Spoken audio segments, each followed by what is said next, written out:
Kalian masih bingung cari gergaji untuk potong kayu seperti ini ataupun potong ranting ya?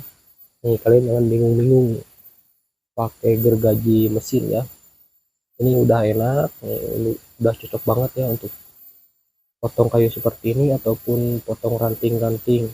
Nah, kita coba nih potong kayu ini menggunakan gergaji baterai.